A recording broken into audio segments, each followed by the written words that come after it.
में केवल और केवल भारतीय है।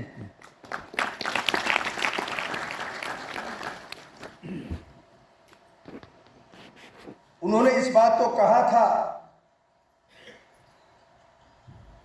कि मैं उस धर्म को मानता हूं जो धर्म समानता को सिखाता हो, भाईचारे को सिखाता हो। समानता और भाईचारे का ही परिणाम था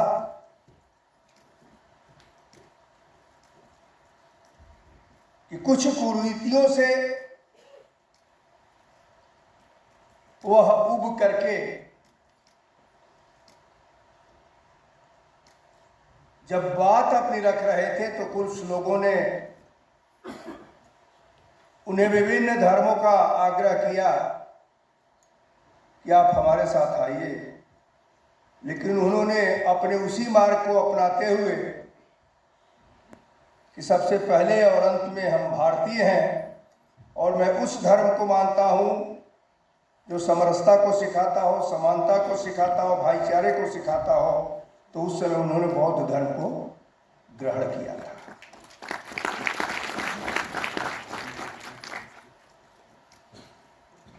आज उस महान वो पूर्णात्मा का जन्म दिवस है जो भारतीय संविधान के मुख्य वास्तुकार हैं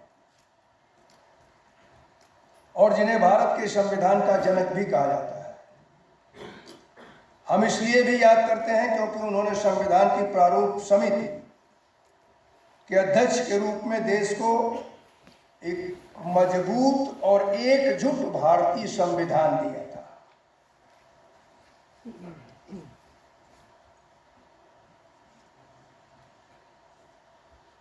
डॉक्टर भीमराव अंबेडकर के 125वें जयंती के रूप में 26 नवंबर 15 को संविधान दिवस के रूप में मनाया गया था। संविधान दिवस के रूप में भारत सरकार ने पहली बार इनके इस महान योगदान को इस रूप में मनाने का जो निर्णय लिया है वह संविधान के महत्व का प्रसार करने और उनके विचारों की अवधारणाओं का प्रसार करने के लिए सबसे उचित तरीका है। जो पहले होना चाहिए था वह आकर के 2015 में किया गया।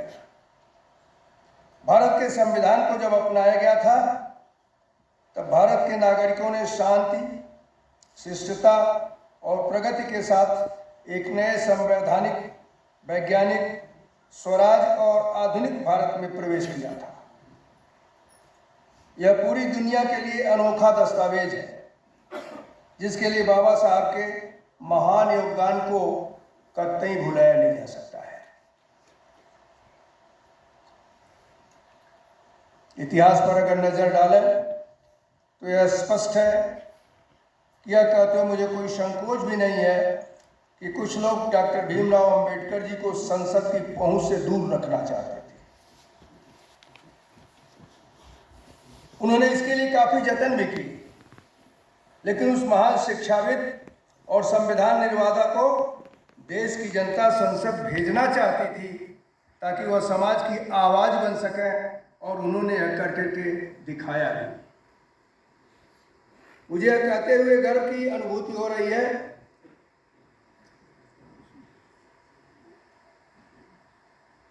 कि जब डॉक्टर अंबेडकर जी को विभिन्न तरीकों से अलग करने का प्रयत्न किया था तो भारत के प्रधानमंत्री नरेंद्र मोदी जी ने देश की इस महान शख्सियत को स्थान दिया जिसके वह पात्र थे। बाबा साहब से जुड़े तीर्थस्थलों को पंच तीर्थ के रूप में विकसित करने का काम यशस्वी प्रधानमंत्री नरेंद्र मोदी जी ने किया। मैं समझता हूं कि जब वह पंचतीर्थ की बात आई तो लोगों को भी एक आत्मसंतोष हुआ था। स्वयं प्रधानमंत्री जी कई अवसरों पर उन स्थानों पर गए, उनमें चाहे अंबेडकर जी की जन्मस्थली महू हो या महाराष्ट्र में इंदू मिल की जमीन खरीद करके चौतन्य भूमिका पर स्मारक के रूप में विकसित विकास करने का पहल, नागपुर में दीक्षा स्थल को अंतर्राष्ट्रीय स्तर पर विकसित करने की बात हो, या फिर दिल्ली में बाबा साहब के परिनिर्वाण स्थल और 15 जनपद पर स्मारक बनाने की बात हो, उन्होंने पूरी शिद्दत से पंचतीर्थों के विकास में योगदान दिया ताकि बाबा साहब की स्मृतियां अमर रहें और भावी पीढ़ी उनके तप व त्याग से सीख ले सके। प्रधानमंत्री जी का यह कथन बिल्कुल सही है कि बाबा साहब ने हमें सिखाया है कि जब हम राष्ट्र निष्ठा और समाज निष्ठा से काम करेंगे तो हमारी दिशा हमेशा सही सिद्ध होगी। यही वजह है कि इतने सालों के बाद भी वह सबके प्रेरणा के स्रोत बने हुए हैं। बाबा साहब का कहना था कि बुद्धि का विकास ही सबसे महत्वपूर्ण विकास है। जैसे अभी संचालन में ओम प्रकाश जी कह रहे थे, फिर भी सामाजिक विकास आवश्यक है। एक विकसित समाज के व्यक्ति को उतना व्यक्तिगत और पारिवारिक संघर्ष नहीं करना पड़ता जितना एक अविकसित समाज के व्यक्ति को करना पड़ता है। इसलिए अपने बुद्धि, अपने समाज और अपने आप को विकसित बनाने के लिए अपना समय पुस्तकों के अध्ययन में लगाएं। डॉक्टर बाबा साहब अम्बेडकर एक उच्च शिक्षित व्यक्ति, प्रोफेसर और शिक्षाविद, एक अग्रणी वैश्विक विचारक थे। उनके व्यक्तित्व के कई पहलू। डॉक्टर अम्बेडकर ने अपने जीवन में शिक्षा को सबसे महत्व दिया और उन्होंने जोर देकर के कहा कि शिक्षा के माध्यम से ही मनुष्य समृद्ध हो सकता है। उनकी शैक्षिक योग्यता, विद्वता और प्रतिभा इतनी व्यापक और शानदार है कि उन्हें दुनिया के सबसे बुद्धिमान व्यक्ति के साथ साथ ज्ञान के प्रतीक के रूप में भी जाना जाता है। उनका कहना था कि आप शिक्षित हो गए, इसका मतलब यह नहीं कि सब कुछ हो गया।